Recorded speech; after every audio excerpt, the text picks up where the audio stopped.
just that there's nothing. All you're doing is giving a person an opportunity to kick you again, or make a false police report that you said something you didn't say, or something like that. You know? Yeah. Man, all right, dude. So you're talking about this inheritance. How much is it? Do you know? Yeah, about what I lost. It could be. Well, see, we're still waiting for the authorities to process this court case. I can't inherit anything until they've pronounced the murder. See, what happened is this guy murdered my uncle and signed the deed to his house over to him.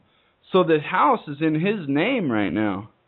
And so until they've convicted him of the murders, which we're waiting on that to happen now, we don't get to... He hasn't been convicted of everything. It's his house. You know, it's in the custody of the investigation. They've turned it over to me as a caretaker, and the family who's... You know, all the paperwork there that says if anything happens to my uncle, everything goes to me. But they haven't convicted anything. You know, they haven't convicted this man of murder. So once the conviction happens, we take all the paperwork from the conviction, and then you process the house out of the killer's name back into my uncle's name, and then from my uncle's name with the death certificate back into my name. So, into my name as the inheritor. But it's freaking crazy, Lawrence. I lost somewhere between $300,000 and $500,000 in the housing market crash. I stand to gain somewhere between $200,000 and $500,000 from my uncle's inheritance. Wow. Yeah. It's wild, man. It's literally like this. It's literally, you know how I feel? I feel like this. I feel like, you know what? Had you not been such a good guy and stuck it out in the church, this would not be happening. But because you were such this good guy and you held on, I mean, I've messed up, man. I've got, like, you know, I definitely have not come full. I'm not temple worthy. But as far as, like, the 10 Commandments and my loyalty to the church and to God, that's all, like, 100% golden. You know what I mean? And, but I just have a lot of other things that I need to clean out of the closet. I come from a bad place, dude, you know? But anyway, so yeah, I definitely feel that I'm being rewarded by God and my uncle, man. I mean, it's wild, man. My uncle has definitely been permitted to communicate with me and other people around me from the other side by whoever governs the other side. There's no doubt about it. Oh, yeah, God allows those kind of things to happen. I've had a few experiences on the mission where, like, where people who I was working with talked about, like, certain communication with someone who's passed on, either through a dream or some kind of impression that they had. And I had this one experience where this girl was crying. She was missing her mom, and she didn't tell me why. You know, she didn't tell me why she was crying. But then as I just sat there and I listened, I just told her, it was like, your mom wants you to know that everything is okay, that she loves you. And she was like, wait, what? I was like, I don't know exactly why I said that, but... Really? Yeah. Like, I just shared it to her. I was like, I have no idea why I said that. And she was like, Elder G, the whole reason why I'm crying right now is because this is right around the time where my mom has passed, where my mom passed away, you know, like a couple of years prior, and this is the time where I really miss her. I was like, whoa, okay, you know, but, like, God allows those things to happen, man. For sure, man. For sure. Yeah. Yeah, it's been one hell of an experience, man. I'm not sure why I've selected for this long life of, you know, in the past I can definitely say that my persecution has added to my abilities and my strengths. And so I guess I could only expect the same from the future, from the current kind of, you know. the thing I noticed about life, man, is that the way it works is like everything is based on action and consequence. Every action has a consequence, but we don't know how long that consequence will last, you know? Right. But it's like, for instance, you meeting Melissa and then getting married and having a child, Haley, and then this, like that action led to this consequence right here. But you don't know how long it will last. But these new actions which you're doing, as long as they remain righteous, they'll also have a consequence, you know, which is a positive one. So, right.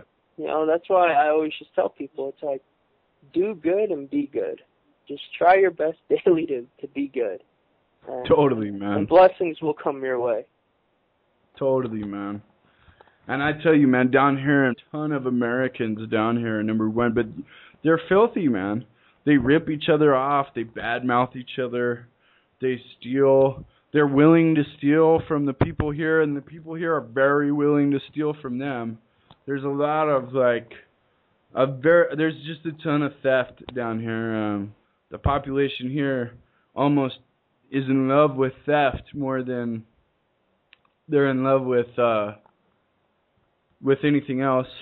And it's the same thing I say about Americans. You know, America is so polluted that your everyday American is, you know, I mean, Melissa's a product of her environment too, man. I mean, the everyday American, you know this, is in love with a lie. They're in love with lies, man. They love a lie. They want a good lie from the TV. They want a good lie from the politicians now. The politicians want to get elected and tell a good lie. You know? Mm-hmm. Yep. It's so sad. And for me, lying is the one thing I hate more than anything. So you could steal from me all day long, but just don't lie to me, man, you know? Definitely, man. Oh, shoot. Here we go again. Aló. Me voy en 10 minutos. ¿Por dónde? Yo también. En 10 minutos me voy. ¿Por dónde? Centro. ¿A qué? 10 minutos centro. Yo también tengo. Ah. Chao. Alright. So, yeah, I've got a pretty cool girlfriend down here. She's really amazing. She's really crazy. Really? Yeah, she's pretty wild. She's pretty crazy, but I mean, dude, it's a third world country, you know. They definitely you know, there've been dictatorships and all kinds of terrible things going on down here, so it doesn't really bring out the best in the community as a whole. But again, you don't see quite the nature, you know, out in America. Like I said, it's so funny, you know. They don't have a concept down here of how these women, you know, it's an everyday story in America. These women, you know, using the system, you know, manipulating the system. And so this human brain, like, you know, even thinking about it scientifically is so interesting. You know, this human brain can manipulate these huge systems that have been created by hundreds of years of capitalism, you know, the biggest government in the world, and now it's just completely, you know, these American brains are able to do so much, but unfortunately they're doing so much bad stuff all over, you know, every little one of them, you know. Mhm. So, what do you think? What do you think about the States these days, man? The thing I know is that, like, the world is going to grow worse and worse. Like, people's belief in morality will dwindle, you know, which is so true because, like, murders are up, people believe in being fornicating, you know, and just not doing good things. There's, like, no moral standard anymore that people believe in and go by. Yeah. And, you know, like, the brethren have said it within the church, like, where where a nation has no moral standard, or like their grip on being moral like slips, then the nation will suffer as a whole. And go look at America. It's so true. Like there was a time where, like, just one instance is like same-sex marriage. You know, it's like that was never talked about like a bunch of years ago. That's like when we were like on top of the world. You know, in terms of our economy. Now look at something like they're trying to authorize something that is immoral by not man's standard but God's standard, you know?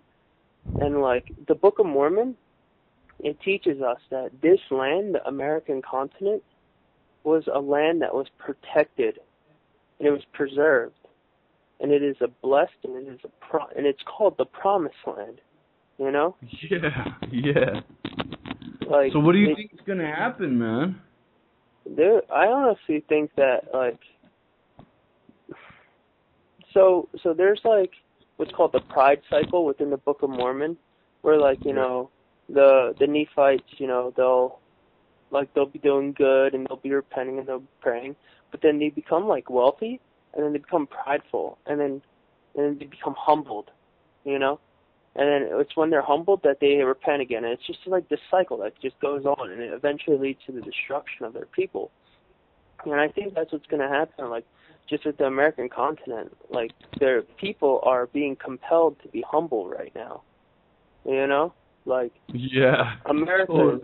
is not the superpower that it once was.